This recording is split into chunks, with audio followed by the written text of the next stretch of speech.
ॐ त्र्यम्बकं यजामहे सुगन्धिं पुष्टिवर्धनम् उर्वारुकमिव बन्धनान् मृत्योर्मुक्षीयमामृतात्। ॐ शान्तिः शान्तिः शान्तिः।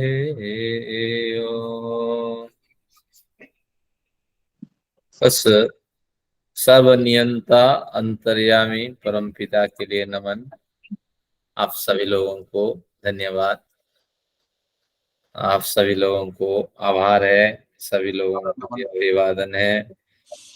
बड़ा हर्ष का विषय है कि गंभीर न्याय शास्त्र का हम लोग अध्ययन कर रहे हैं और आज की कक्षा 36वीं कक्षा है। तो न्याय शास्त्र के परीक्षा प्रकरण चल रहा है। प्रथम अध्याय के जो लक्षण और परिभाषाएं सबका हमने अध्ययन कर लिया है और उन विषयों को भली भांति हम समझ पाए, इसलिए कुछ परीक्षा प्रकरण का ये उपक्रम है। बार बार उन विषयों की गहराई को समझेंगे, कुछ तार्किक जो सिद्धांत है उसमें भी हमारा प्रवेश होगा। तो इस तरह ये क्रम है। तो पिछली कक्षा को थोड़ा स्मरण करते हैं ताकि आपको थोड़ा विषय जो है विस्मृत है, 2-3 दिन के बाद वो थोड़ा ताजा हो जाए। तो विषय जो है संशय वाला जो प्रकरण था उसके पश्चात, यानी संशय की सिद्धि हो जाने के बाद अब एक नया विषय उन्होंने शुरू किया, सूत्र संख्या 8, द्वितीय अध्याय और प्रथमान्निक नहीं, प्रथम अध्याय द्वितीय अन्निक, यही है। हाँ, प्रथम अध्याय द्वितीय अन्निक और इसमें सूत्र संख्या जो है वो है 8 है। तो उसको एक बार फिर स्मरण करते हैं। आचार्य जी, ये द्वितीय अध्याय प्रथम अन्निक। ठीक है, द्वितीय अध्याय है, प्रथम अन्निक है और सूत्र संख्या इसमें 8 है। धन्यवाद आपका, आपने संशोधन किया। तो इस पन्ने में मेरी त्रुटि रखिए, लिखिए। चलिए, अब इसमें जो चर्चा चल रही थी कि प्रत्यक्ष आदि प्रमाण, 4 प्रमाण हमने माना है, प्रत्यक्ष, अनुमान, उपमान, शब्द। तो उनमें से प्रत्यक्ष आदि प्रमाण की त्रैकाल्या सिद्धे, तीनों कालों में प्रामाणिकता नहीं है। तीनों कालों में प्रत्यक्षादि प्रमाण किसी भी प्रमेय को सिद्ध नहीं कर सकते। ये उनका एक पूर्व पक्षी अगर इस तरह का तर्क रखे तो आप क्या इसका उत्तर देंगे? तो इस तरह स्वयं ही जो हमारे भाष्यकार हैं वो अपने मन से तर्क उठा रहे हैं। पूर्व पक्षी अगर इस तरह कहें तो क्या इसका उत्तर होगा? तो इससे विषय बढ़िया हमें समझ में आता है और फिर समाधान आदि देखेंगे। लगातार उन्होंने 3-4 प्रश्न उठाए, 8 नंबर में यही प्रश्न रहा।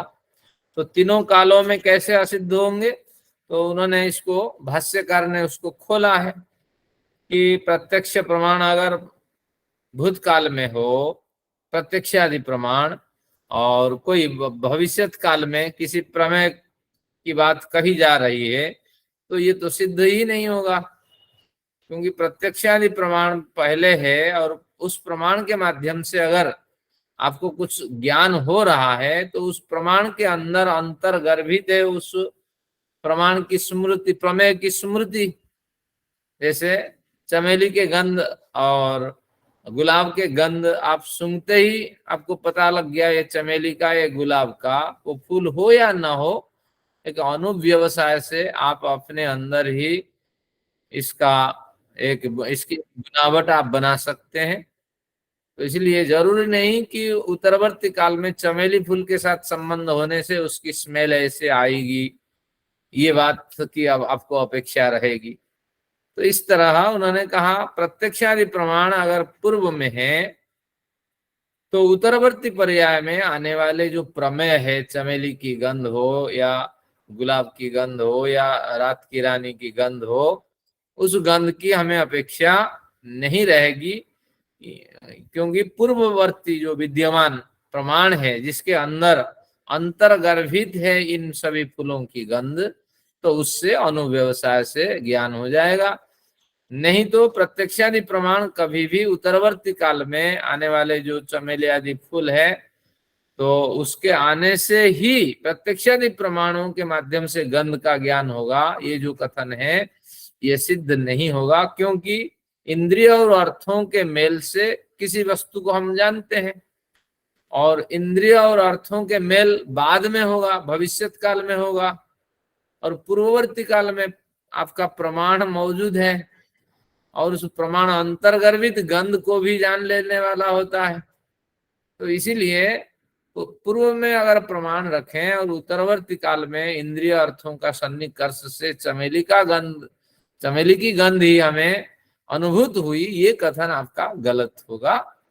इस तरह उनका एक प्रथम पक्ष था, जिनको उदयवीर शास्त्री ने अपने ढंग से व्याख्यान किया है। कोई बड़ी बात नहीं, हम अनुराधा जी से सुन लिए, क्योंकि इतना समय नहीं होता है उदयवीर जी को एक बार पढ़ें, व्यस्तता बड़ी होती है। इसका यही अभिप्राय है। अब सेकंड देखते हैं, उन्होंने कहा तीनों कालों में नहीं होगा। अगर भूतकाल की बात छोड़ दें, भविष्य की बात करें, भविष्य काल में अगर हम प्रमाण को रख लें और प्रमेय कहाँ रहेगा, तो भूतकाल में प्रमेय होगा। तो भविष्य काल के प्रमाण के द्वारा कभी भी प्रमेय की सिद्धि नहीं होगी, क्योंकि प्रमाण पूर्वक ही प्रमेय का ज्ञान होता है। तो इसलिए भविष्य काल का प्रमाण कभी भी भूतकाल के प्रमेय को सिद्ध नहीं कर सकता। तो इसलिए ये दूसरा पक्ष है। तीसरा पक्ष उन्होंने तर्क रखा कि दोनों अगर साथ साथ ज्ञान कराएं, प्रमाण और प्रमेय का ज्ञान साथ साथ हो, तो भी नहीं होगा। क्यों साथ साथ नहीं होगा? क्योंकि 5 आपके प्रमाण हैं और आंख नाक कान आदि के माध्यम से ये जो 5 ज्ञानेंद्रियों से ये प्रमाण प्रभावित रहते हैं, तो उनसे 5 प्रमेय का ज्ञान होगा, शब्द स्पर्श रूप रस गंध। ये 5 आपकी इंद्रियां सक्रिय हैं और 5 विषय आके पहुंचेंगे। तो उनमें से किस विषय को आप ग्रहण करेंगे, किसको छोड़ेंगे? सबको एक साथ ग्रहण करने का सिद्धांत आपके साथ लागू होगा, क्योंकि ज्यों ज्यों प्रमेय की उपस्थिति होगी त्यों त्यों प्रमाण उन सबको जानने वाला होगा। तो ऐसा अगर मान लें, हानि क्या है ना? हानि यही है कि आपने लिखा है मन एक समय में एक ही विषय को ग्रहण करने वाला होगा। तो इसलिए प्रमाण जो है तीनों कालों की सिद्धि नहीं कर सकता, तीनों कालों में प्रमेय की सिद्धि नहीं कर सकता। अगर इस तरह पूर्व पक्ष उठा करके हम तर्क रखें तो आप उत्तर क्या देंगे? तो इसका बढ़िया उत्तर हमारे शास्त्रकारों ने दिया है, हमारे भाष्यकार ने, और अनुराधा जी ने आज काव्य श्रृंखला में भी बढ़िया ढंग से समझाया है कि सूर्य का प्रकाश हम मान लेते हैं। अब सूर्य का प्रकाश अगर मान लेते हैं, प्रकाश तो पहले था, हजारों वर्ष पहले वर्षों से सूर्य प्रकाश दे रहा है, तो प्रकाश को प्रमाण मानते हैं। और सूर्य के प्रकाश होने पर उत्तरवर्ती पर्याय में घटपट आदि अनेक पदार्थ हम निर्माण करते हैं, बनाते हैं। तो इस तरह उनका ज्ञान हमें होने लगता है। तो इस तरह पूर्व में प्रमाण होने पर, प्रमेय बाद में होने पर कोई हानि नहीं है। सूर्य प्रकाश रूपी प्रमाण के पूर्व में होने से, परवर्ती पर्याय में घटपटादि रूपी प्रमेय की उत्पत्ति होने से कोई हानि नहीं है। तो प्रमाण प्रमेय में इस तरह पूर्व पर में कोई समस्या नहीं है। पूर्व पर को भी इंक्लूड कर लेता है, पर पूर्व को संग्रहित कर लेता है, ये इसका अभिप्राय है। फिर उन्होंने ये भूतकाल का उदाहरण हो गया, भविष्यत काल का एक बढ़िया उदाहरण उन्होंने दिया। क्या दिया कि यथा अवस्थितानम प्रदीप, जैसे घटपट आदि अनेक पदार्थ हमारे घर में पहले से रखा है और हमें पता ही नहीं है, हम कहीं बाहर गए थे, लेकिन जैसे प्रकाश जलाए, लाइट जलाई, रोशनी प्रदीप दीपक जलाए, तो उस समय हमें पता लगने लगा कि अरे ये सब पदार्थ हमारे घर में, आटा है, दाल है, चावल है, हमें व्यर्थ से खरीदना पड़ा, या व्यर्थ से खरीदने का हमें प्रपोजल बनाना पड़ा, लिस्ट बनानी पड़ी। तो तात्पर्य ये हुआ कि प्रमेय अगर पहले विद्यमान है, प्रमाण अगर बाद में आ रहा है और प्रमेय पहले विद्यमान है, तो ऐसी स्थिति में कोई विसंगति नहीं है, आपकी समझ में गलती है। फिर आगे उन्होंने तीसरे का उदाहरण दिया। तीसरे का बढ़िया उदाहरण है धूमेनाग्नि ग्रहण।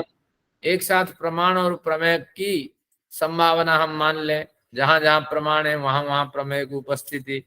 तो उन्होंने क्या तर्क दिया था कि 5 विषय हैं और 5 आपके प्रमाण हैं, ज्ञानेंद्रिय आदि, तो 10 का एक साथ ग्रहण हो जाएगा। ये जो कथन था उन्होंने इसको निराकरण कर दिया कि धूमेनाग्निर गृह्यते, जहां जहां धुआं है वहां वहां अग्नि है, तो धूम के साथ अग्नि का सामंजस्य है, तो इसलिए कोई बात नहीं है, धुआं को देख के अग्नि का ज्ञान होता रहेगा। ज्यों ज्यों अग्नि जलती जाएगी त्यों त्यों धूम उत्सर्जन करता जाएगा।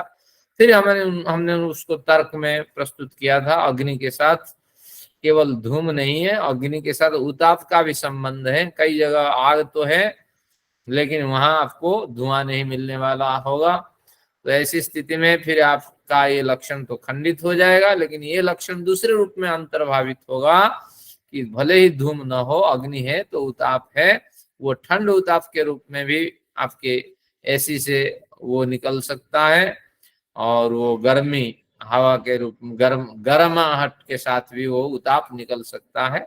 अग्नि है तो ताप है।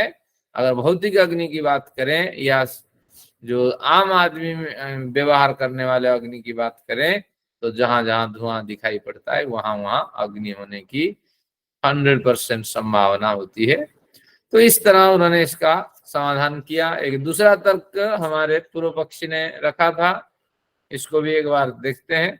पूर्वम ही प्रमाण सिंधु, हाँ इसका कथन कर दिया था। एक बढ़िया तर्क इसमें रखा था, आज वो काव्य श्रृंखला में आई नहीं, वो युगपत सिद्धौ प्रत्यर्थ नियतत्वात् क्रम वृत्तित्वाभाव बुद्धिनाम। तो उसमें क्या कहा, एक तर्क बढ़िया तर्क इसमें प्रस्तुत किया गया, किसमें कि जो त्रैकाल्या सिद्धे, यहाँ पे हाँ इसी में कहा गया कि अगर हम मान लेते हैं, कहाँ गया, बताता हूँ।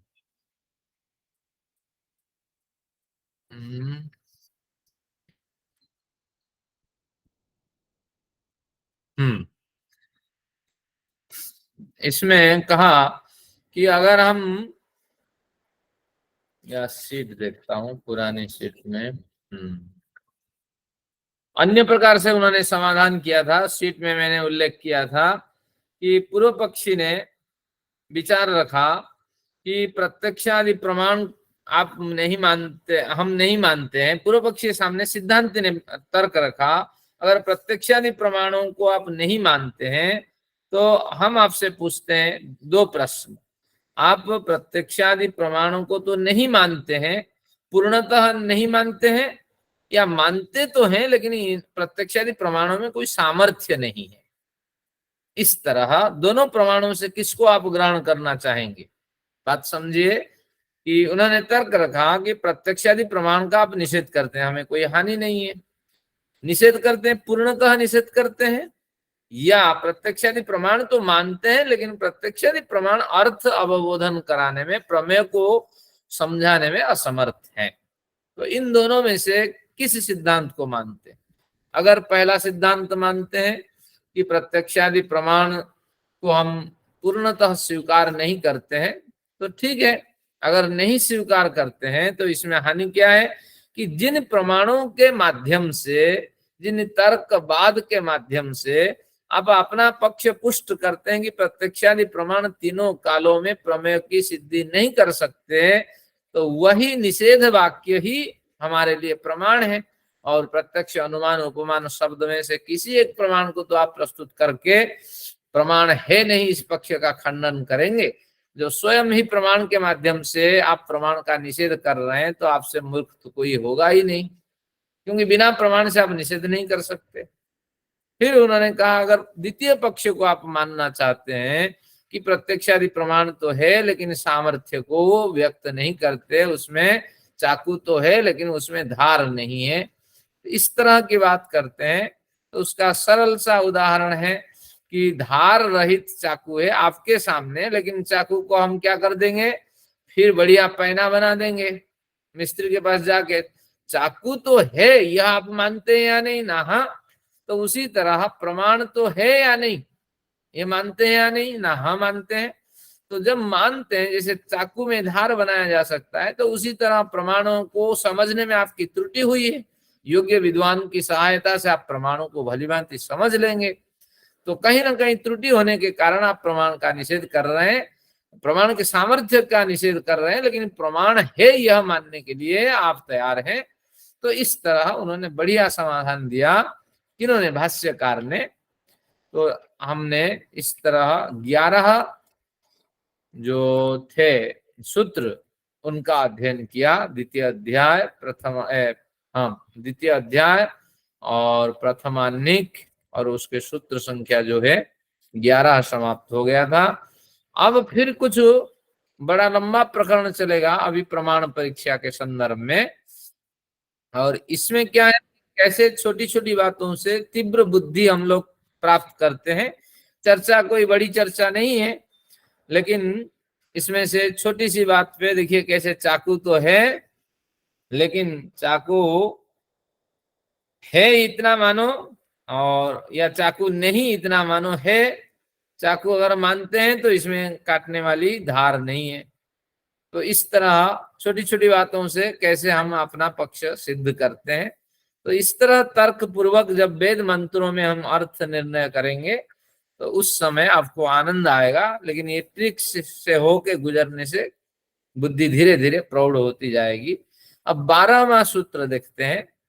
अब मैं आपको सीट दिखाता हूं जिससे आपको सुविधा थोड़ी होगी। कठिनाई कुछ नहीं है, केवल कुछ पूर्व पक्ष उत्तर पक्ष के विचार आपके सामने आते रहेंगे और उसमें भी आपको आनंद आता रहेगा, ऐसा कुछ नहीं है। ये कुछ आपके सामने है।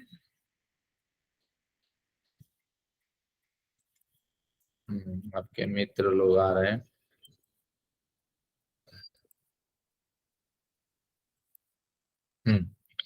अब देखिए इसमें क्या कहा आचार्य जी, हाँ अगर जी। चाकू नहीं है आपने कहा तो मतलब वो प्रमाण नहीं है ये मान रहे हैं। तो प्रमाण नहीं है तो आप भी अपना जिससे सिद्ध कर रहे हो पॉइंट अपना वो प्रमाण इस्तेमाल कर रहे हो, तो इसलिए ये तो बात आपकी कट गई। अब ये कि अगर चाकू तो है, प्रमाण तो है, लेकिन उसमें धार नहीं है, वो सिद्ध नहीं कर पा रहे, इसका क्या उत्तर दिया आपने? चाकू है लेकिन उसमें धार नहीं, हाँ, तो तो इसका इसका उत्तर। मतलब है आप चाकू स्वीकार करते हो या नहीं? हाँ जी। हाँ तो नहीं। करते हो। चाकू है यानी प्रत्यक्षादि प्रमाण तो है, हाँ जी, हाँ इतना जी। तो मानते हो ना। लेकिन हाँ। धार नहीं, धार बनाया जा सकता है। जो प्रत्यक्षादि प्रमाण है मानते हो और उसके सामर्थ्य नहीं है, आपकी हम्म, ना समझ के कारण आप सामर्थ्यहीन उनको मानते हो, समझा दिया हम्म, जाएगा आपको। अच्छा। तो बस यानी प्रत्यक्षादि प्रमाण तो है इतना मानते हो, बाकी आगे हम सोचते हैं आपको कैसे समझाते हैं। ठीक है। तो बढ़िया युक्ति दी गई है इसमें। अब देखते हैं प्रत्यक्षादि प्रमाणों के प्रस्तापन में विशेष युक्तियां। हमने एक नई शैली अपनाई है, भाष्यों को न पढ़ के उनके सारांश आपके सामने रख दे और आपको खुशी हो, भाष्य के घटाटोप में आप न जाए। देखिए अब 2:1-12 यानी द्वितीय अध्याय प्रथमानिक 12 नंबर सूत्र को पहले पढ़ लेते हैं। त्रैकाल्या सिद्धे प्रतिषेधानुपपत्ति, इसके सामने लिख दीजिए सिद्धांति। ये सिद्धांति का विचार है। अभी सारे सिद्धांति जबरदस्त तरीके से वो अपने पक्ष की पुष्टि करेगा सिद्धांति। तो सिद्धांति कहते हैं, सिद्धांति यानी स्वयं ही ग्रंथकार अपने विचार रखते हैं। तो त्रैकाल्या सिद्धे, तीनों कालों में असिद्धे है, जो आपने असिद्धि की बात कही है प्रत्यक्षादि की। तो प्रतिषेधानुपपत्ति, उसमें जो प्रतिषेध वाक्य का आपने प्रयोग किया, तीनों कालों में प्रत्यक्षादि प्रमाण असिद्ध होते हैं, इस तरह जो वाक्य आपने कह दिया, प्रतिषेध वाक्य कह दिया, हम इतना बढ़िया तर्क देंगे कि आपका प्रतिषेध वाक्य भी तीनों कालों में नहीं घटेगा। यानी आपने निषेध की जो बात कही है तो उतनी सी पंक्ति तीनों कालों में भी नहीं घटने वाली है। देखिए हमने इसको कैसे लिखा सरलता से, पूर्व पक्षी के प्रत्यक्षादि प्रमाणों का निषेध वाक्य, जिस वाक्य से प्रत्यक्षादि प्रमाण का निषेध किया, कहाँ किया, त्रैकाल्या सिद्ध है, प्रत्यक्षादि नाम अप्रामाण्यम त्रैकाल्या सिद्धे, शुरू में ही कहा था प्रत्यक्षादि को की प्रमाणिकता नहीं है तीनों कालों में असिद्ध होने के कारण।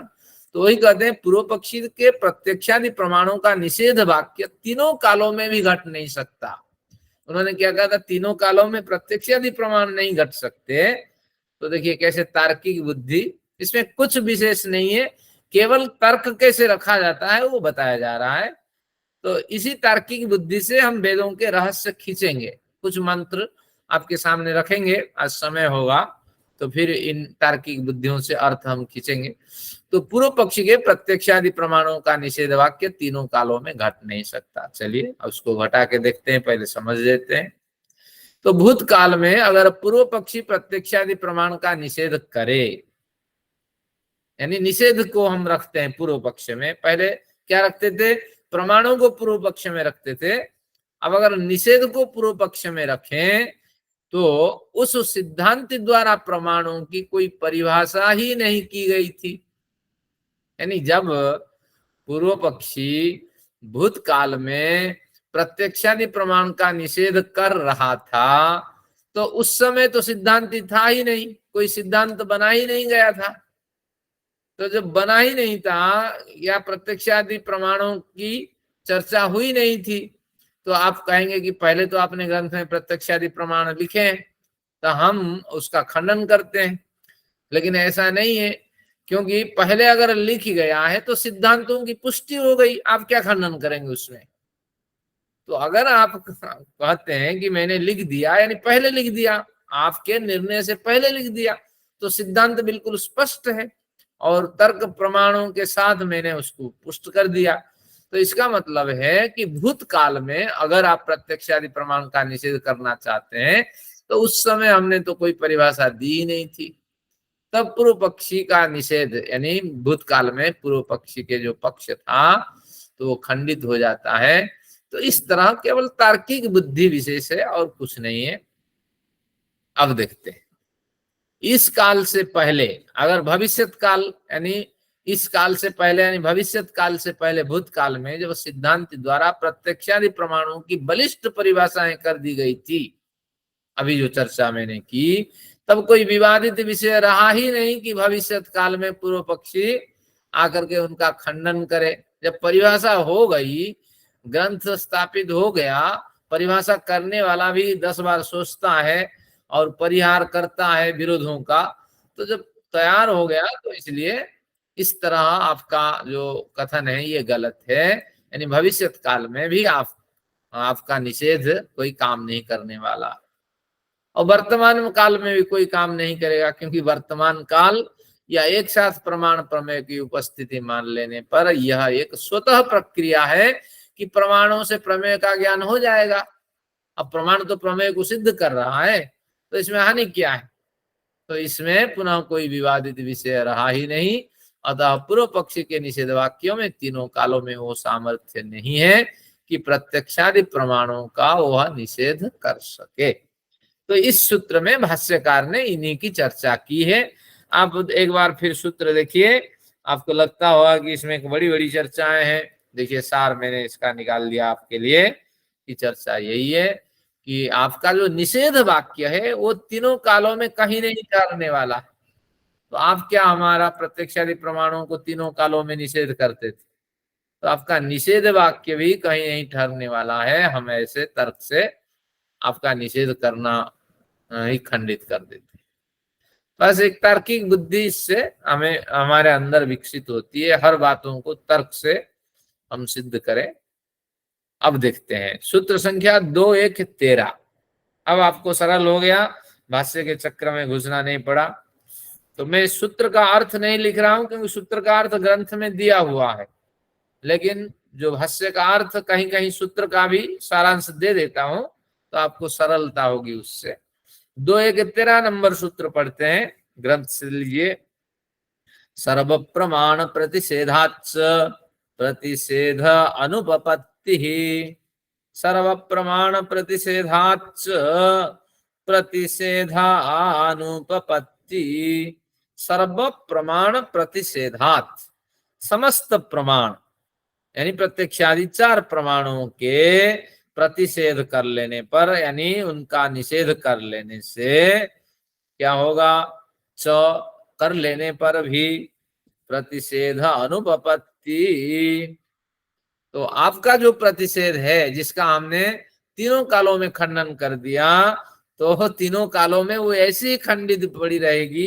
प्रतिषेध जो वृत्ति है, प्रतिषेध वाक्य ऐसे तीनों कालों में वो भी खंडित होके पड़ा रहेगा। उसमें कोई मजबूत पक्ष नहीं दिखाई देगा। वो कभी भी प्रतिषेध के वाक्य कभी भी सिद्धांत तक नहीं पहुंच पाएंगे, अपने पक्ष की पुष्टि नहीं कर पाएंगे। एक बार फिर देखिए, सर्व प्रमाण प्रतिषेधात, आपने समस्त प्रमाण, फिर भी हट आपने किया, फिर नए तर्क ला के रखे, नए प्रमाण रखे, नए वाद रखे, तो उसके आधार पे भी अगर आप समस्त प्रमाणों का प्रतिषेध कर देते हैं, तो फिर भी प्रतिषेध जो आपका वाक्य है, जो प्रतिषेध परक जो विचार है, जो तर्क है, वो अनुपपत्ति यानी अर्थ को स्पष्ट करने में असमर्थ ही बना रहेगा, बने रहेंगे। तो इस तरह उन्होंने इसको कहा। अब इसकी एक बड़ी हाँ, इसका एक भाष्य है। इस भाष्य में किस किस की चर्चा है देखिए।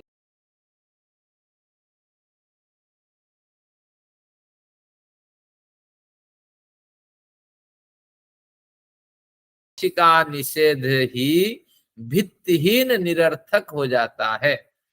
निषेध ही, पूर्व पक्षी ने जो निषेध किया था, उस निषेध कोई मायने नहीं रखता। वो अपना पक्ष सिद्ध जैसे अभी नहीं करता है, वो समस्त प्रमाणों का निषेध हम भी मान लेते हैं, चलो आपने बढ़िया तर्क दिया, युक्ति दिया, लेकिन हमारे निषेध कर लेने पर अपने पक्ष की, आपका पक्ष भी सिद्ध नहीं होने वाला है, जाएंगे तो दोनों बर्बाद हो जाएंगे। जब हमारा पक्ष ही सिद्ध नहीं हुआ, हम तुम्हारे पक्ष को सिद्ध करने नहीं देंगे। इस तरह का कथन है। आगे देखते हैं। पूर्व पक्षी का प्रतिज्ञा, यहाँ थोड़ा पुराने विचार है, थोड़ा विषय और स्पष्ट होगा। ऐसा नहीं कि कठिन है, जो जो आपने पढ़ा है केवल उसी का स्मरण होगा आपको, विषय ना भूले। तो इसलिए भाष्यकार का धन्यवाद। उन्होंने क्या लिखा कि पूर्व पक्षी का प्रतिज्ञा वाक्य क्या था? प्रत्यक्षादिनाम अप्रामाण्यम। ये सूत्र संख्या कितना है? प्रत्यक्षादिनाम अप्रामाण्यम। आज ही हमने शुरू किया। ये 12 नंबर सूत्र है संभवतः, देखिए नहीं, प्रत्यक्षादिनाम अप्रामाण्यम ये 8 नंबर सूत्र है। 8 नंबर सूत्र में प्रत्यक्ष आदि की चर्चा वहीं से चल रही है। तो कहते हैं प्रतिज्ञा वाक्य था, पंचावयव को प्रस्तुत कर रहे हैं, भाष्यकार का ये विचार है। तो कहते हैं प्रत्यक्षादिनाम अप्रामाण्यम, ये प्रतिज्ञा आपकी, प्रत्यक्षादि की प्रमाणिकता हम नहीं मानते हैं। कभी प्रामाणिकता नहीं कहेंगे, ये कई बार हम लोग बोल देते हैं, वो गलत है। प्रमाणिकता या प्रामाण्य इस तरह कहेंगे। राजनैतिकता नहीं कहना, राजनीतिक कहिए या राजनीतिकता, ये भी चल सकता है। तो इस तरह प्रत्यक्षादि प्रमाणों की प्रमाणिकता नहीं है। तो हेतु क्या है? प्रतिज्ञा आपका हुआ कि प्रत्यक्षादि अप्रामाण्य है। हेतु क्या है? त्रैकाल्य असिद्ध है, तीनों कालों में असिद्ध है, क्योंकि प्रत्यक्षादि प्रमाणिकता नहीं है प्रमाणों की, क्योंकि तीनों कालों में ये असिद्ध होते हैं। तो फिर प्रतिज्ञा हेतु के बाद उदाहरण दो। उदाहरण आपने कुछ नहीं दिया, यानी प्रतिज्ञा तो दे दी सूत्र में और हेतु भी आपने दे दिया, लेकिन उदाहरण भी तो दो। जब उदाहरण नहीं देते हो तो फिर आपका पंचावयव तो बनता ही नहीं है। तो अब कहते हैं भाष्यकार, जब पूर्व पक्षी ने प्रतिज्ञा वाक्य और हेतु दिए हैं, तब तो अपने पक्ष की सिद्धि में उन्हें उदाहरण भी देना चाहिए। ऐसा नहीं है कि उदाहरण नहीं दे सकते। अगर कोई उदाहरण संयोग से उसने दे भी दिया, किसने? पूर्व पक्षी ने, तो वो उदाहरण प्रत्यक्ष प्रमाण का तो परिचायक होगा, निषेध नहीं। उदाहरण को ही हम प्रत्यक्ष प्रमाण मानते हैं। हमने पढ़ा पंचावयव प्रकरण में कि ये 5 अवयवों में 4 प्रमाण घुसे हुए होते हैं। स्मरण हो तो एक बार फिर मैं स्मरण कराता हूं, और भाष्यकार ने भी स्मरण कराया, विषय ताजा हो जाएगा। पंचावयव प्रतिज्ञा में शब्द प्रमाण है, हेतु में अनुमान प्रमाण है, उदाहरण में प्रत्यक्ष प्रमाण है, उपनय में उपमान प्रमाण है, और निगमन में चारों प्रमाण अंतर्भावित है। अंतर्भावित यानी इसके अंदर घुसे हुए होते हैं। तो अब प्रतिज्ञा हेतु के बाद उदाहरण में क्या देखिए, प्रत्यक्ष प्रमाण है। जब उदाहरण कोई व्यक्ति प्रस्तुत करेगा, उदाहरण तो सब जानने वाले होते हैं, लौकिक और परीक्षक दोनों ही समझते हैं, तो ऐसी स्थिति में उदाहरण को प्रत्यक्ष प्रमाण मानते हैं। तो अगर प्रत्यक्ष प्रमाण मानते हैं तो पंचावयव में आप प्रमाणादि नहीं है, इसकी पुष्टि में प्रत्यक्ष प्रमाण को ही प्रस्तुत कर रहे होते हैं। तो इसीलिए आपका पक्ष खंडित हो गया। स्वयं ही प्रत्यक्ष प्रमाण की तारीफ करते हैं और कहते हैं, फिर स्वयं ही प्रत्यक्ष प्रमाण का निषेध करते हैं। तो आगे इसको पकड़ेंगे, आगे क्या कहते हैं देखिए, यहाँ कहेंगे विरुद्ध हेत्वाभास, स्वयं ही प्रत्यक्ष प्रमाण का निषेध करते हैं और स्वयं ही प्रत्यक्ष प्रमाण की तारीफ करते हैं। तो अब इसको पढ़ते हैं। अतः भाष्यकार कह रहे हैं, अतः प्रत्यक्षादि प्रमाणों के निषेध को विषय बनाकर पंचावयव के उदाहरण को पूर्व प्रस्तुत पक्षी द्वारा प्रस्तुत करते ही प्रत्यक्ष प्रमाण की सिद्धि हो जाएगी, क्योंकि प्रमाण तो दिखाई पड़ रहा है उदाहरण के माध्यम से। हाँ, अब फिर आगे उससे सिद्धांतिक पक्ष यूं ही सिद्ध हो जाएगा, इसलिए हमारा जो प्रत्यक्षादि प्रमाण है वाला पक्ष वो सिद्ध हो जाएगा। नहीं कहाँ है, सब है। अगर पूर्व पक्षी ने उदाहरण उपनय और निगमन प्रस्तुत नहीं कर पाए, क्योंकि अभी तक तो दिया ही नहीं उदाहरण, उन्होंने प्रतिज्ञा और हेतु दे करके सूत्र में आराम से बैठे हैं। तो अगर ये नहीं कर पाए तो उसका निषेध पक्ष निरर्थक होगा। तो निरर्थक उन्होंने निषेध किया है। भैया पहले तो चर्चा कर लो, आपने सिद्धांत बना लो, पंचावयव बना लो, तब फिर तर्क में उतरो। तो इसलिए तुम्हारा जो निषेध पक्ष ज्यों का त्यों बरकरार रहेगा। उदाहरण दे दिए तो उपनय भी देना पड़ेगा, निगमन भी देना पड़ेगा। हाँ, तो अब उसकी चर्चा करते हैं। ये वितंडा हुआ ना, फिर वो अपने पक्ष का तो कर ही नहीं रहा समर्थन, हमारे ही को क्रिटिसाइज कर रहा है। बिल्कुल वितंडा ही है। हाँ जी। तो इसलिए दो टुकड़े दे करके वो एक विराट पक्ष स्थापित करता है कि है नहीं प्रत्यक्षादि प्रमाण। तो अगर पूर्व पक्षी बलशाली तर्क के साथ पंचावयव की पृष्ठभूमि पर प्रत्यक्षादि प्रमाण का पुनः निषेध कर दें, कहीं से फिर उदाहरण उपनय निगमन आकर के निषेध कर दें, तो वहां पर उसके द्वारा विरुद्ध हेत्वाभास का प्रयोग किया जा रहा है, ऐसा आरोप हम लगाएंगे। क्यों विरुद्ध हेत्वाभास? तो इसके ये तर्क देते हैं। इसलिए है भाष्यकार, पहले तो पूर्व पक्षी प्रत्यक्षादि प्रमाण का निषेध करता है, पश्चात पंचावयव निष्ठ उन्हीं प्रत्यक्ष अनुमानादि प्रमाणों के साथ निषेध के साधनों को तर्क के रूप में प्रस्तुत करता है। जो निषेध के साधन वो भी प्रमाण है। तो इसीलिए ऐसे में विरुद्ध हेत्वाभास का आरोप आप पे लगेगा। तो इसलिए हेत्वाभास के साथ आप तर्क न करें, यह संकेत हम करेंगे। तो इस तरह ये एक युक्ति दिया गया। आपकी बुद्धि में थोड़ा विकास होता है इसको पढ़ करके, कि कैसे छोटी सी बात से हम नए रहस्य खींचते हैं, नए विचार उत्पन्न करते हैं। तो अपने पक्ष को वो स्वयं ही खंडित कर रहा है। तो इस तरह यहाँ एक चर्चा हुई। सूत्र संख्या कितनी थी? 2-1-13 में। तो आप आराम से इन भाष्यों को भी पढ़िए और ये हिंदी में से गुजरिए, तो आपको इसका स्पष्टीकरण होगा। तो इस सूत्र का सारांश इतना है, प्रतिज्ञा हेतु तो आपने दी है, उदाहरण नहीं दिया। अगर उदाहरण दोगे तो उदाहरण प्रत्यक्ष प्रमाण के अंदर आता है, तो हमारा प्रत्यक्ष प्रमाण सिद्ध हो जाएगा। और उदाहरण दे करके अगर आप कहोगे हम प्रत्यक्ष आदि प्रमाणों को नहीं मानते हैं, तो वो इस जैसा है जैसे कोई अपने पैर पे कुल्हाड़ी मारता है। अपने पैर पे कोई कुल्हाड़ी थोड़ी मारता है, पेड़ पे मारता है ना।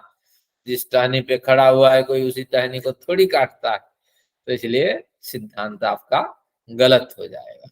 ये है। अब देखते हैं और एक सूत्र रखते हैं, सूत्रकार और भाष्यकार थोड़ा आनंद दिलाने के लिए। चलिए अगला सूत्र क्या है? 15वां सूत्र न 14वां? 14वां है। हाँ, तद प्रामाण्यवान सर्व प्रमाण प्रतिषेध, तद प्रामाण्यवान सर्व प्रमाण प्रतिषेध। तो इसका अर्थ है तद प्रामाण्य, यदि आपके खंडन पक्ष को प्रामाणिकता मान लिया जाए, आपने जो खंडन किया है उसको प्रामाणिकता मान लिया जाए, सभी प्रमाण व्यर्थ सिद्ध नहीं होंगे। अब तो हार चुका है मतलब पूर्व पक्षी, तो वो अपनी तरफ से उसको ले लेते हैं।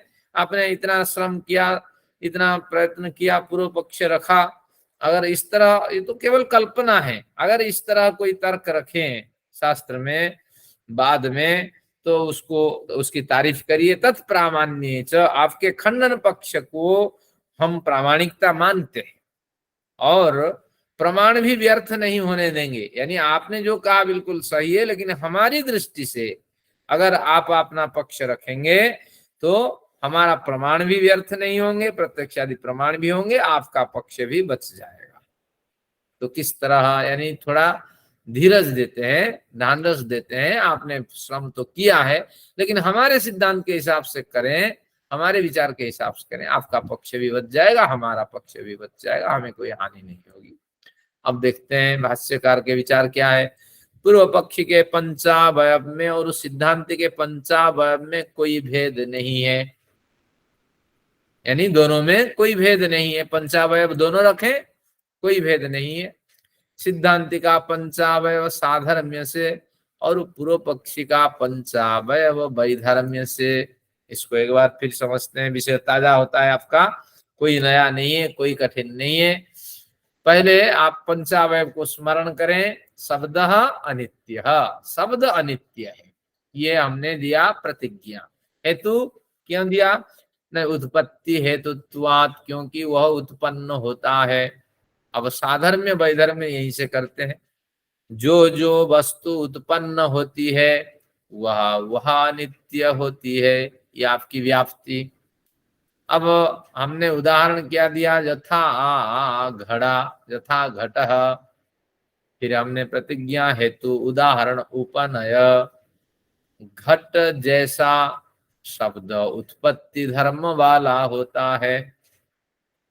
निगमन, इसलिए उत्पत्ति धर्म वाला होने से शब्द अनित्य है, ये साधर्म्य का पक्ष था।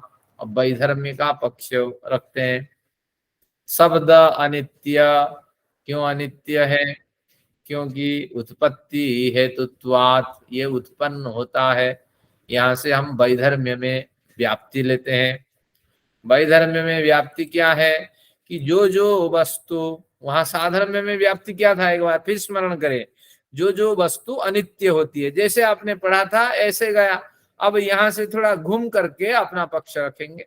जो जो वस्तु नित्य होती है वह जो जो वस्तु उत्पन्न नहीं होती है वह नित्य होती है, जैसे आत्मा। वहां क्या था साधर्म्य में? जो जो वस्तु उत्पन्न होती है वह अनित्य होती है। वैधर्म्य में क्या बना?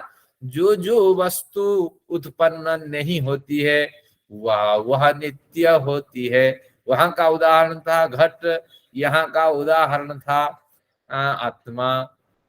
फिर हम प्रतिज्ञा हेतु उदाहरण उपनय, उपनय पे पहुंचते हैं। उत्पत्ति धर्म वाला न होने से घट, घट अनुत्पत्ति धर्म वाला नहीं, शब्द अनुत्पत्ति धर्म वाला नहीं है। वैधर्म्य की बात करता हूं। शब्द अनुत्पत्ति धर्म वाला नहीं है, इसलिए अनुत्पत्ति धर्म वाला न होने से शब्द अनित्य है। अब उसी को यहां हम देखते हैं। पूर्व पक्षी के पंचावयव और सिद्धांत के पंचावयव फिर एक बार हम स्मरण करते हैं। अब पूर्व पक्षी के पंचावयव सरल है, पहले रख देते हैं। पूर्व पक्षी का पंचावयव क्या है कि जो प्रत्यक्षादि प्रमाण है उनकी प्रामाणिकता है। अब हेतु रखें तो क्या हेतु है? क्योंकि उन्होंने कहा था अप्रामाण्यम त्रैकाल्या सिद्धे, इसी को लेते हैं। तीनों कालों में ये प्रमेय को सिद्ध करते हैं। ठीक है, तो बस प्रतिज्ञा हेतु उदाहरण जैसे दूसरा प्रमाण दे देंगे। जो जो तीनों वस्तु तीनों कालों में प्रमेय की सिद्ध करते हैं वह वह वस्तु क्या होते हैं ना, प्रामाणिक होती हैं। जैसे अर्थापत्ति, ये अर्थापत्ति एक आपका प्रमाण है, क्योंकि प्रमाण जो है ये आपको 8 मिलेंगे। प्रत्यक्ष, अनुमान, उपमान, शब्द, अर्थापत्ति, अनुपलब्धि, संभव और ऐतिह्य। तो इस तरह एक प्रमाण को हमने और रख दिया। तो ये आपका साधर्म्य पक्ष था। वैधर्म्य पक्ष में ये हम इसको रखते हैं। वैधर्म्य पक्ष में क्या है ना, प्रत्यक्षादि प्रमाणों की अप्रामाणिकता है। वहां प्रामाणिकता माने थे साधर्म्य में, यहाँ वैधर्म्य में अप्रामाणिकता है, क्योंकि तीनों कालों में ये प्रमेय को सिद्ध नहीं कर पाते हैं। अब यहीं से हम क्या करेंगे, इसको वैधर्म्य में प्रस्तुत करेंगे।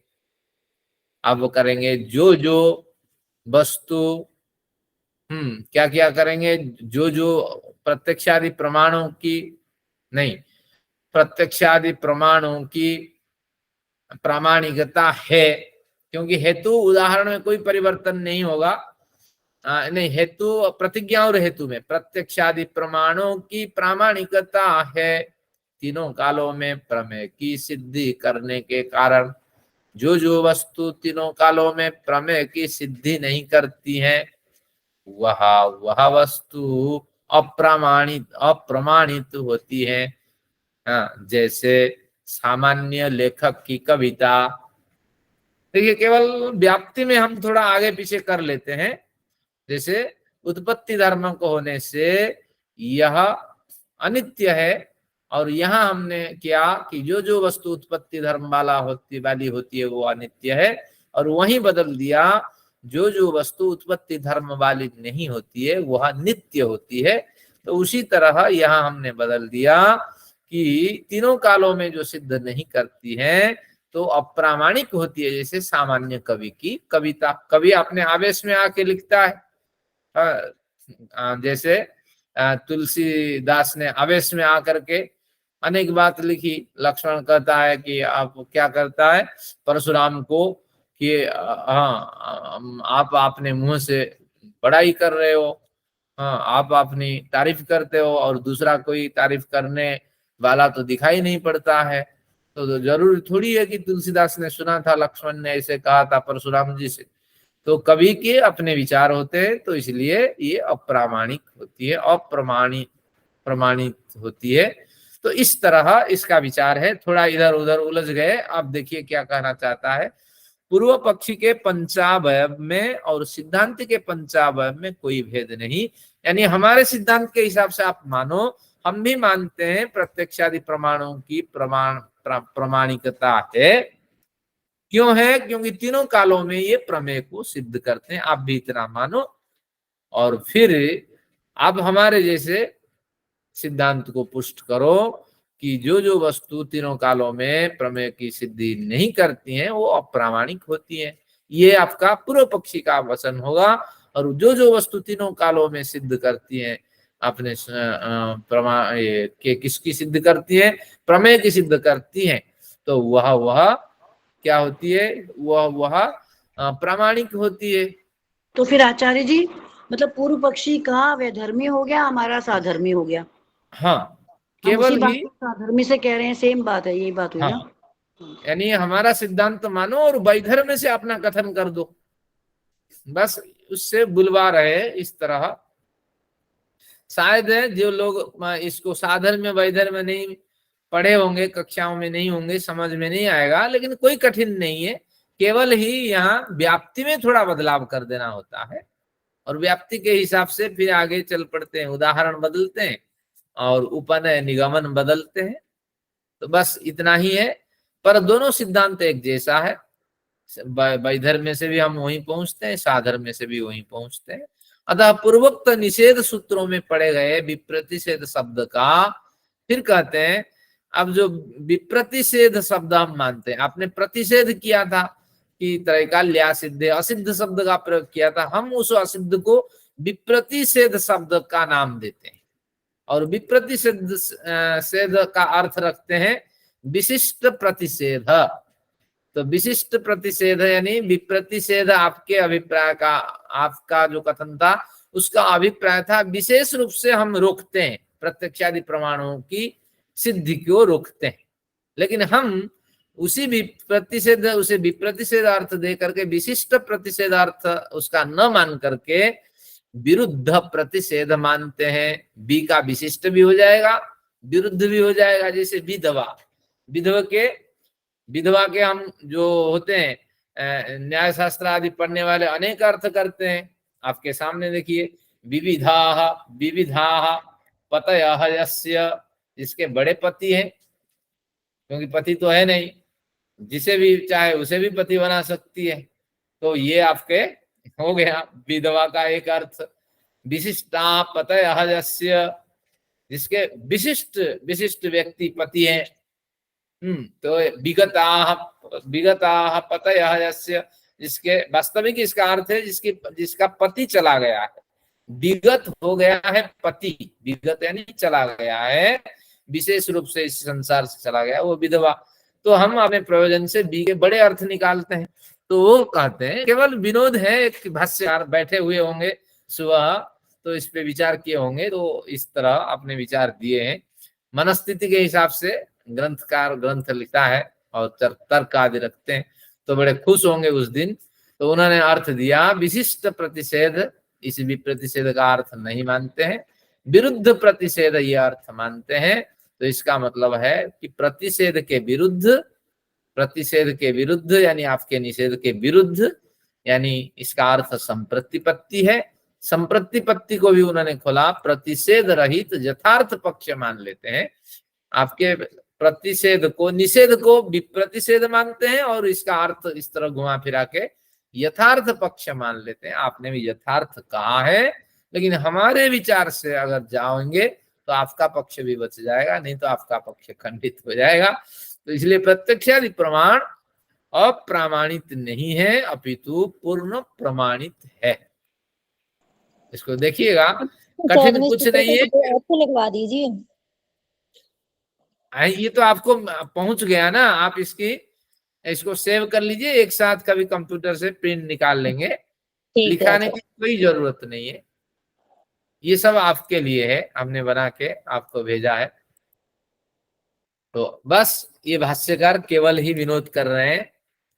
तो यानी आपने जो इस तरह जो पूर्व पक्षी होगा उसको भी थोड़ा धीरज दीजिए और हमारे हिसाब से आप माने, तो इस तरह आपका पक्ष भी बच जाएगा और हमारा सिद्धांत तो पुष्ट ही है, तो वो भी सिद्ध हो जाएगा। अब एक सूत्र और लेते हैं। तो मेरा अंदाज सही था कि 15 तक जा पाएंगे, क्योंकि थोड़ा रिवाइज करना होता है पूर्व का क्लास को। तो जो लोग आज देर में जुड़े वो भी एक बार देखें, क्योंकि श्रम करते हैं तो बढ़िया श्रम होना चाहिए। जैसे मैंने इसको भी बनाया, पढ़ाया भी और बनाया भी, तो उस तरह थोड़ा श्रम करिए। हमारे आर्ष ग्रंथों में थोड़ा श्रम करने से जो ऋषि ऋण होता है उससे उऋण होने की एक भावना होती है। तीनों ऋण चढ़े होते हैं हमारे ऊपर, इस भावना से। ऐसा नहीं कि सूत्रकार ने गलत लिखा, फलाना लिखा, कहीं ना कहीं हमें कुछ रहस्य मिलेगा, इस भावना से हम चले। अब देखते हैं सूत्र 2:1-15। अब उन्होंने क्या कहा, त्रैकाल्या प्रतिषेधश्च, तीनों कालों में लिया जो आ की मात्रा वहां अवग्रह अ है, तो इसलिए अ अर्थ निकलेगा। तो त्रैकाल्या प्रतिषेधश्च, तीनों कालों में अप्रतिषेध, जो प्रत्यक्षादि प्रमाण है तीनों कालों में अप्रतिषेध, उनका कोई प्रतिषेध नहीं कर सकता। तीनों कालों में आगे हो पीछे हो और समकाल में वो प्रमाण ही प्रमेय को ढूंढ लेता है। तो शब्दा दातोद्य सिद्धिवत सिद्धे, शब्दात आतोद्य सिद्धिवत सिद्धे, इस तरह विच्छेद करेंगे। शब्दात आतोद्य सिद्धिवत सिद्धे, जैसे शब्द से आतोद्य सिद्धिवत, आतोद्य कहते हैं बाजा, वाद्य यंत्र, जैसे शब्द से वाद्य यंत्र, कौन सा वाद्य यंत्र बज रहा है पता लग जाता है। ढपली बजे तो उसकी आवाज अलग है, और तुरी बजे उसके आवाज अलग है, तबला बजे उसकी आवाज अलग है, बांसुरी बजे उसकी आवाज अलग है। तो उस तरह शब्द से जैसे आत्वद्य की सिद्धि होती है, तो उसी तरह तीनों कालों में ये जो प्रत्यक्षादि प्रमाण है ये अप्रतिषेध है, बिना प्रतिषेध से प्रमेय को सिद्ध करने में समर्थ हैं। तो इस तरह आपको इस सिद्धांत को मानना चाहिए। अब देखते हैं, इसको समझते हैं भाष्यकार इस पे क्या विचार देते हैं। भाष्यकार का जो भाष्य है थोड़ा बड़ा है, इसका सार मैं आपके सामने रखा, कोई बड़ी चर्चा नहीं है, केवल एक एक टुकड़े को खोलते हैं फिर इसको उलझते हैं। हमने पढ़ा है प्रथम आनिक में, प्रथम अध्याय में। तो अब इसका सार इतना है कि प्रत्यक्षादि प्रमाण में प्रमाणिकता तो है, इस बात का खंडन तीनों कालों में नहीं हो सकता। यानी किसी भी काल में आप प्रत्यक्षादि प्रमाण प्रमेय को सिद्ध नहीं करते, नहीं कर सकते। उदाहरण देते हैं, जैसे सूत्रकार ने दिया, भाष्यकार ने ऐसे ही उसको खोला। जैसे बांसुरी ढोलक आदि की आवाज रूपी प्रमाण से ये प्रमाण है, बांसुरी ढोलक की आवाज को हम प्रमाण मानते हैं। और वाद्य यंत्र विशेष रूपी प्रमेय का ज्ञान होता है। बांसुरी बज रही है तो उसकी आवाज अलग होगी, ढोलक बज रहा है तो उसका आवाज अलग होगी। तो इस तरह वाद्य यंत्र विशेष रूपी प्रमेय का ज्ञान होता है। तो तत्वतः यहाँ कौन है प्रमाण? कान तो हमारा प्रमाण है, अंतःकरण हमारा प्रमाण है, लेकिन इसमें प्रमुख प्रमाण जो है बांसुरी की ध्वनि है। गौण प्रमाण हमारा अंतःकरण है या कान है, तो इसलिए गौण प्रमाण को यहाँ छोड़ दिया गया। जैसे आप दर्पण में अपना मुख देखते हैं, तो दर्पण वहां प्रमाण है। सबसे पहले प्रमाण कौन है? दर्पण आपका प्रमाण है। तो बस दर्पण से आप अपना मुख देखते हैं, तो आपका जो प्रतिबिंब है वो बाद में प्रमेय बन करके आपके सामने आता है। तो नहीं, आपका मुख जो है वो प्रमेय बन करके आपके पास झलकता है, तो आपका प्रतिबिंब वहां बाद में प्रमाण होता है। तो आपका मुख प्रमेय, आप मुख के बारे में जानना चाहते हैं, दर्पण यूज करते हैं। पहला प्रमाण जो है दर्पण है। जब प्रतिबिंब सामने आता है वो भी एक प्रमाण है, वो बताता है कि आपका जो मुख है वो इस तरह प्रमेय वाला है। तो उसी तरह कई बार प्रमाण प्रमेय की स्थिति में कई स्थितियां हो करके गुजरने के बाद प्रमाण जाकर के प्रमेय तक पहुंच पाता है। तो इस तरह यहाँ बांसुरी कहीं बज रही है तो बांसुरी प्रमाण है, ढोलक कहीं बज रहा है वो प्रमाण है, और उस प्रमाण से जो ध्वनि आ रही है बांसुरी और ढोलक की जो ध्वनि है वो प्रमाण है, उससे फलाना वाद्य यंत्र बज रहा है इसका ज्ञान होता है। तो किस काल में बज रहा है, भूतकाल में बजे या उसको बाद में कोई सुने दूर में रह करके, तो भी आवाज वो अनुमान लगा लेता है। तो इस न्याय से किस आवाज से कौन सा वाद्य यंत्र बज रहा है ज्ञान अनुमान प्रमाण और प्रत्यक्ष प्रमाण से होने लगता है। अनुमान प्रमाण से तो ज्ञान होता ही है, लेकिन कई बार हम देखते हैं ढोलक बजाने वाला, जब कहीं पूजा पाठ होता है, आरती फारती होती है मंदिर में, आप देखते होंगे तो ढोलक बजाता है, हम भी खड़े होके देखते हैं कि यही आवाज यहाँ से निकल रही होती है। तो प्रत्यक्ष प्रमाण से भी कई बार हम आवाज से वाद्य यंत्र को भी जान लेते हैं। तो इसी न्याय से सभी कालों में प्रमाणों का प्रमेय से ज्ञान होता है। लेकिन इनको लिखना चाहिए कि तीनों कालों में ज्ञान होता है। भाष्यकार को और थोड़ा श्रम करना चाहिए और थोड़ा उदाहरण देना चाहिए। उदाहरण तो पहले दे रखे हैं, सूर्य के प्रकाश से घड़ा बनना, और क्या है कि घटपट आदि पदार्थों का प्रदीप से प्रकाशित होना, अग्नि से, धुआं से अग्नि का ज्ञान होना, तो दे रखे हैं।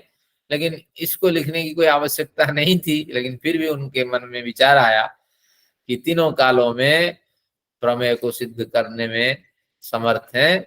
जैसे बांसुरिया और ढोलक आदि आवाज से वाद्य यंत्र को हम पहचानते हैं, तो इस तरह हमेशा हम प्रमाणों के माध्यम से प्रमेय को जानते हैं, और जहां प्रमाण नहीं वहां प्रमेय का ज्ञान हो नहीं सकता। तो इस तरह आज का ये प्रकरण रहा आपके सामने। तो हमने इसका अध्ययन किया, पूर्व पाठ का थोड़ा रिवाइज भी होता रहा आपका, अवयवादि प्रकरण। तो यही सिद्धांत है, यानी परीक्षा आदि प्रकरण के माध्यम से जो आपने पढ़ा है, जो 16 पदार्थों का अध्ययन किया है, तो उसका रिवीजन भी होता रहेगा, उसको बारीकी से भी आप समझते रहेंगे, और एक तार्किक बुद्धि भी आपकी विकसित होती चली जाएगी। तो आइए एक देखते हैं मंत्र आपके सामने, कैसे बुद्धि हमारी विकसित होगी। अब लेते हैं, क्या लेते हैं कि विद्यां च यस्तद वेदो भयं सह अविद्यया मृत्युम तीर्त्वा विद्यया अमृतमश्नुते। जो विद्या को जानता है अविद्या को जानता है, तो वो विद्या से मृत्युम तीर्त्वा मौत को तर जाता है, और अविद्या मृत्यु, अविद्या से मौत को तर जाता है और विद्या से अमृतत्व को प्राप्त करता है। इसको तार्किक बुद्धि लगाते हैं कि अविद्या से कैसे मौत को वो व्यक्ति तर जाएगा। मौत को मात देने वाली अविद्या है, और मुक्ति सुख को पाने के लिए विद्या है।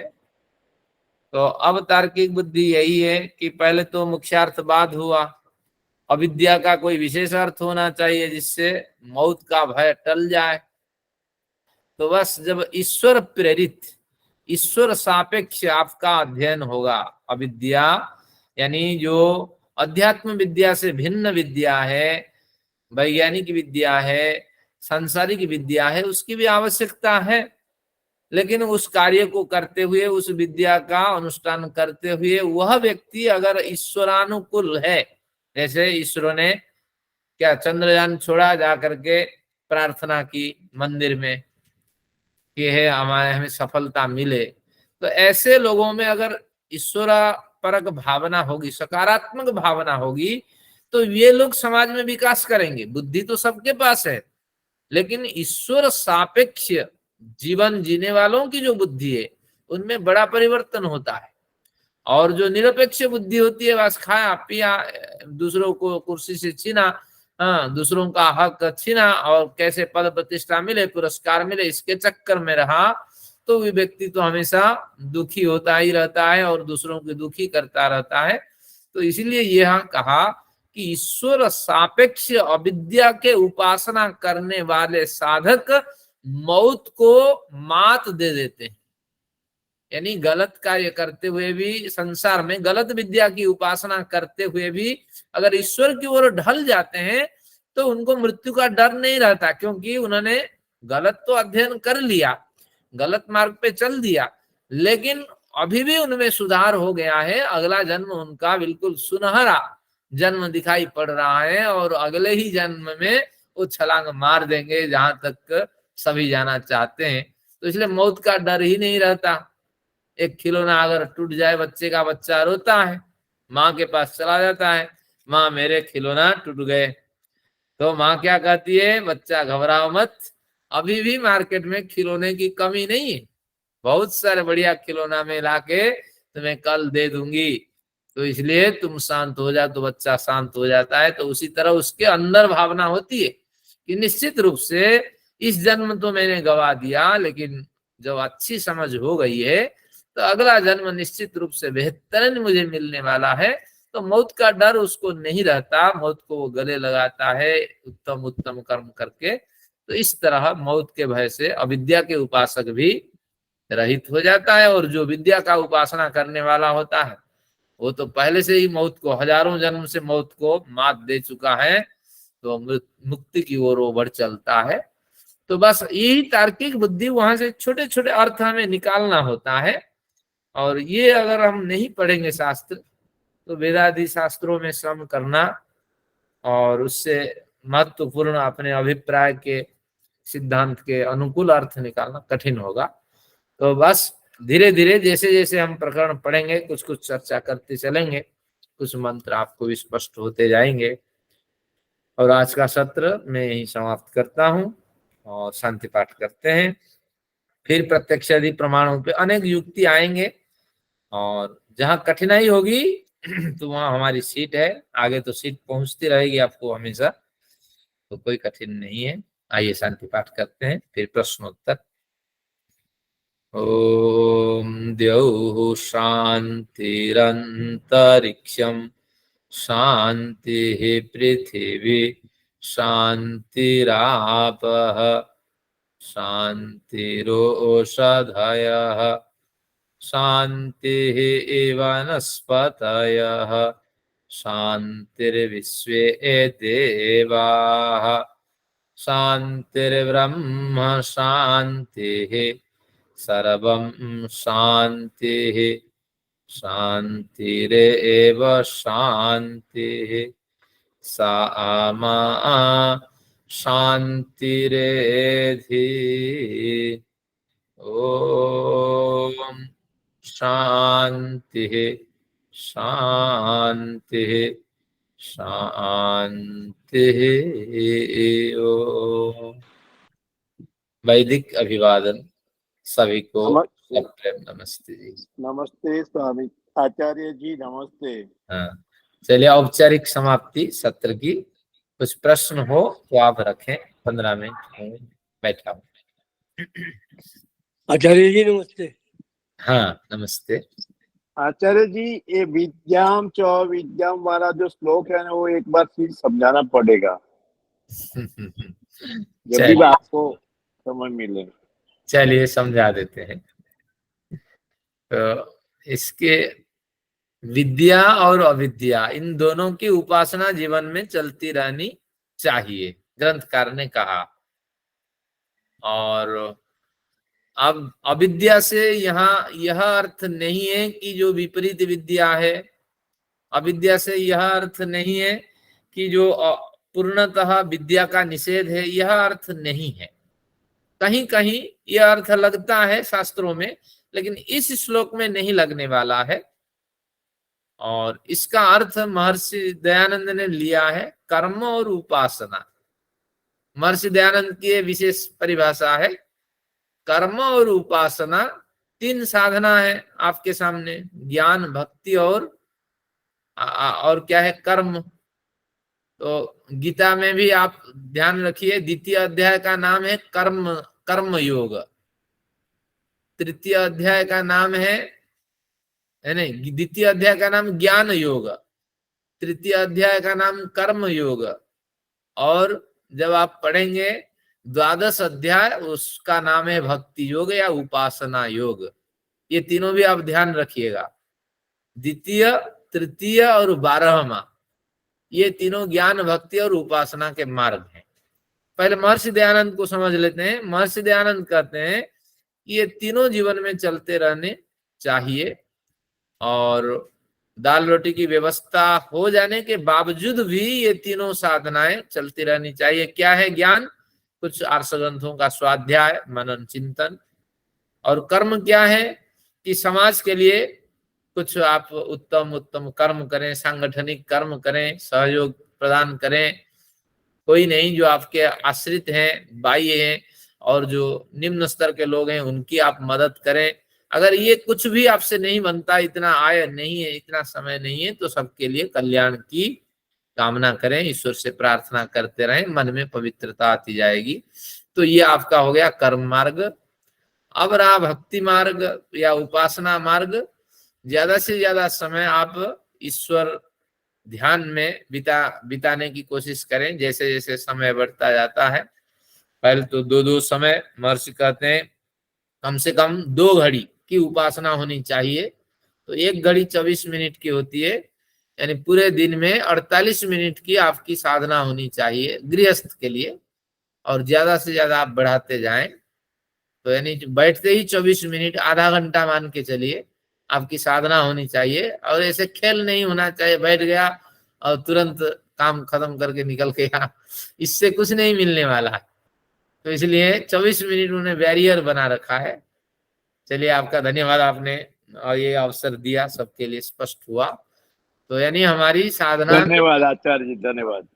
तो अब देखते हैं महर्षि क्या कहते हैं कि जब तक उपासना में आप निष्ठ नहीं हुए हैं तो आपकी सारी साधना अविद्या परक मानी जाती है। तो अविद्या के कई अर्थ होते हैं कि विद्या जैसा है धोखा देने वाला है, ये अर्थ धोखा देने वाली है। ये अर्थ है, सादृश्यार्थक यहाँ ग्रहण किया गया है, पूर्णतः निषेध नहीं है। लेकिन ज्ञान आपने अर्जित कर लिया, जैसे मैंने, और उसका आचरण नहीं किया, कुछ सामाजिक कार्य कर लिया, मैं समझता हूँ कि मेरा उद्धार हो जाएगा, मेरी मुक्ति हो जाएगी, लेकिन नहीं होगी, क्योंकि अभी उपासना में मैंने तो श्रम किया ही नहीं। तो इसलिए ज्ञान और आपका कर्म मार्ग, ये दोनों अधूरे होते हैं बिना उपासना मार्ग के। तो इसलिए अविद्या है ज्ञान और कर्म की उपासना, और जो ईश्वर की शुद्ध उपासना है, ईश्वर का मेडिटेशन है, ध्यान है, तो वह अगर इन दोनों से मिल जाती है तो वो पूर्ण उपासना कहलाती है। तो इन दोनों का जीवन में अनुष्ठान होते रहना चाहिए, ज्ञान कर्म रूपी अविद्या का और उपासना रूपी विद्या का अनुष्ठान जीवन में होते रहने चाहिए। और जिससे ज्ञान कर्म से आप अविद्या मौत को मात दे देंगे, क्योंकि सिद्धांत तो आपको पता है, मौत का डर नहीं रहेगा। और विद्या की उपासना से आप मुक्ति को प्राप्त करेंगे, क्योंकि ज्यादा से ज्यादा समय आपके जीवन में ईश्वर परक बीता है, तो इसलिए आपको बढ़िया गति मिलेगी। तो इस तरह इसका महर्षि दयानंद समर्थित अर्थ है। और सामान्य अर्थ यही है, जो भी विद्या आपने अध्ययन किया है वह तो अध्यात्म से भिन्न है, और उस विद्या में निष्णात होकर के अगर आप अध्यात्म की ओर मुड़ गए तो भी आपका कल्याण होगा। और आप अविद्या के उपासक तो हैं, लेकिन ईश्वर सापेक्ष, यानी ईश्वर की अपेक्षा करके अब आप समय बिताते हैं। जो समय तो बीत गया, जो है वो ईश्वर के लिए समर्पित है। इस तरह भावना से अगर आप जीवन जीते हैं तो भी आप मौत को मात दे देंगे, मौत आपको सताने वाली नहीं होगी, अगला जन्म आपका बेहतरीन होगा। और जो वास्तविक रूप से विद्या का अनुष्ठान करते हैं, ईश्वर उपासना में समय लगाते हैं, तो उसका कल्याण तो होना ही है। तो इस तरह ये अर्थ है, और ये अर्थ आपको इन शास्त्रों को पढ़ने से लगाने में मदद मिलेगी। जी जी जी, बहुत अच्छा, धन्यवाद। बिल्कुल दूसरा अच्छा। मंत्र ऐसा ये भी तो है, संभूतिम च असंभूतिम च यस्तद् वेदोभ्यम सह हाँ, बिल्कुल विनाशं तीर्थत्वा संभूतिम रत्नश्नुते। यही है, इसमें भी यही अर्थ है कि संभूति जो भौतिक कार्यों में पूरा जीवन बिताते हैं, क्योंकि संसार कैसे बना है, तरह तरह के विज्ञान में अनुष्ठान करते हैं। असंभूति का संभूति, ये भी एक बढ़िया प्रकरण है, ये भी चर्चा कर लेते हैं। असंभूति का मतलब है, संभूति का मतलब भली भांति जिसकी सत्ता हमें पता जो सत्ता पता लग रही है जिसकी, और भली भांति जिसका ज्ञान हो रहा है, संभवती थी संभूति, निरंतर उसका एक व्यवस्थित रूप है, व्यवस्थित रूप से विकास हो रहा है, पतन हो रहा है, परिवर्तन हो रहा है, जिसका ज्ञान हो रहा है। लेकिन जिसका ज्ञान नहीं हो रहा है, गढ़ पार्टिकल का ज्ञान नहीं हो रहा है, बिजली का अभी आविष्कार हुआ, अभी इंटरनेट का आविष्कार हुआ, तो इसके पीछे जो लगे होते हैं, पहले तो स्पष्ट नहीं था, सूर्य चंद्र तो स्पष्ट थे, लेकिन जो पदार्थ स्पष्ट नहीं था वो असंभूति है। तो ऐसे भौतिक विज्ञानों में जो लोग श्रम करने वाले होते हैं, तो वे भी मुक्ति को प्राप्त करने वाले होते हैं, मौत को मात देने वाले होते हैं, अगर वो ईश्वर सापेक्ष होकर के अनुष्ठान करें। नहीं तो बस दूसरे की कुर्सी छीनना और दूसरे के पद छीनना, तो इसी में अगर वो लगे रहेंगे, प्रतिष्ठा मान बढ़ाते रहेंगे, बस जीवन भी उनका व्यर्थ हो जाना है। तो उन्होंने भौतिकता की आवश्यकता पे भी जोर दिया और अध्यात्म की आवश्यकता पे जोर दिया है। तो ये बढ़िया ईशोपनिषद का ये प्रकरण है, और कभी केनोपनिषद पे भी चर्चा करेंगे, मैंने विचार बनाया है। तो केनोपनिषद भी छोटी सी उपनिषद है, लेकिन बढ़िया है, वो भी कभी चर्चा करेंगे, 3-4 क्लासेस उसमें होंगे। मैं शशि मैडम को कह रहा था, शशि तिवारी मैडम को, मैडम जी ने कहा कि मैं तो अद्वैत की व्याख्या करूंगी, तो इसमें समस्या होगी। तो देखता हूँ त्रैत पक्ष में इसकी व्याख्या हो जाए, ताकि आपको भी थोड़ी खुशी मिलेगी। तो इस तरह कुछ चर्चा में संभूति का अर्थ ये नहीं है कारण प्रकृति और समष्टि नहीं, असंभूति यानी भौतिक विज्ञान। संभूति का मतलब है कि भौतिक विज्ञान में भी जो खाना पीना, हंसना, खेलना, कूदना, संपन्नता, इसके साथ जिनका जीवन व्यतीत हो रहा है, उधर म्यूजिक बज रहा है, यहाँ खाना चल रहा है, म्यूजिक बज रहा है तो पार्टी हो रही है, पैसा है तो यूरोप घूम के आ गए, तो ये संभूति है। निरंतर प्रकृति आपको दे रही है, जो आपने कमा के रखा है वो दे रही है, और उसी के साथ आप जीवन जी रहे हैं। लेकिन आपका उस स्थिति में अगर ईश्वर सापेक्ष आपका पक्ष है, आप उन कार्यों को करते हुए भी ईश्वर के लिए समर्पित हैं, तो निश्चित रूप से आपका कल्याण होगा। संभूति भी आपका कल्याण करने वाली है, यानी बढ़िया अन्न भोजन करते हुए भी दूसरों को आप खिलाएंगे और न्यूनतम भोग ग्रहण करेंगे, और यूरोप घूमते हुए भी वहां मेडिटेशन करेंगे, ईश्वर का धन्यवाद करेंगे, गुणानुवाद करेंगे, संगीत सुनते हुए भी उस ईश्वर परक भजन सुनेंगे, एक्चुअली के पीछे क्या है ये भजन से दूर रहेंगे। तो बस यही संभूति में भी अगर ईश्वर सापेक्ष विचार रहेगा तो आपका कल्याण हो जाएगा, और असंभूति से भी कल्याण हो जाएगा। लेकिन हर जगह आपको ईश्वर के लिए नमन की भावना, नम्रता की भावना, समर्पित भावना होने से ही कल्याण होगा। तो ये कुछ बढ़िया चर्चा है, आप सभी ने खोला है, और इसके लिए आप सभी का धन्यवाद। जी जी जी, धन्यवाद आपका। नमस्ते आचार्य जी। हाँ नमस्ते। होता पहले सब न्याय दर्शन खत्म। आचार्य जी, आपको ये गीत कैसे याद आया? चोली के पीछे क्या है?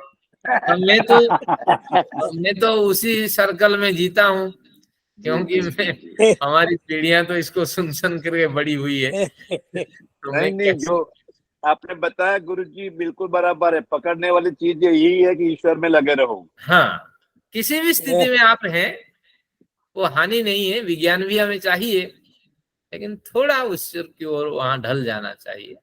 एक विनती और है आचार्य जी, गुरुजी, कि ये जो अद्वैतवाद का चक्कर चला है, इसमें कंफ्यूजन बहुत होता है, तो कभी समय मिले तो उसके लिए भी सब हमें मार्गदर्शन कीजिए। अभी करेंगे, केनोपनिषद की चर्चा करेंगे किसी अवसर पे, जी, तो वहाँ अद्वैत पहले ये खत्म हो जाए, उसको घटाएंगे त्रैतवाद में। हाँ, कहते हैं ब्रह्म ही सत्य है, बाकी सब झूठ है। हाँ, अब तो चर्चा इसमें चलिए, बढ़िया रहा आज की चर्चा। और कुछ न्याय दर्शन अब कठिन नहीं लग रहा है ना? नहीं। हाँ, क्योंकि अब अच्छे को हमें पढ़ना नहीं है, सार ले लेना है, और आपके पास सीट आ रही है तो उससे आप है तो कठिन, आपने स्मूथ बना दिया, सिंपल बना दिया, इसलिए धन्यवाद। चलिए, समय हो गया पहले है। तो न्याय दर्शन खत्म फिर हो अनुराधा जाए, जी आचार्य तो जी। है, नमस्ते। बाद में कविता आ जाती है 2 दिन के बाद। हाँ, वो भी बड़ी मेहनत करती हैं, जी पढ़ती हैं जी, दूसरों बहुत से। बहुत बढ़िया, बहुत बढ़िया, बहुत बढ़िया। हाँ, धन्यवाद, आज तो धन्यवाद। बोल रही अनुराधा हैं। जी को भी बहुत बहुत धन्यवाद। बहुत चलिए, थैंक यू। मैं आज कह ही रही थी कि लोग सुन रहे हैं या नहीं सुन रहे हैं, बस प्रतिक्रिया नहीं आ रही है, तो आज प्रतिक्रिया आ गई है, तो मेरा उत्साहवर्धन होता है इससे। थैंक यू, बढ़िया। धन्यवाद। बहुत हम आपको आप सरल करके और बता देती हो। मैं 6-6 घंटे लगा रही हूँ इसमें, 8-8 घंटे समझने में, फिर हर तरह से उसको फिर लिखना होता है, फिर कविता बद्ध करना है, तो बहुत 8-8 घंटे 6-6 घंटे में रात जी जी जी जी, 2 बजे तक बैठ के कविता लिखी है, सबसे रात को बड़ी 2 बात बजे है तक। कि छूटता नहीं, बहुत सब बढ़िया। आगे कवर हो जाता है। मेरी आंखें नहीं खुलती। चलिए, आप विदा लेता हूँ। ओम सर्वेभ्यो नमः।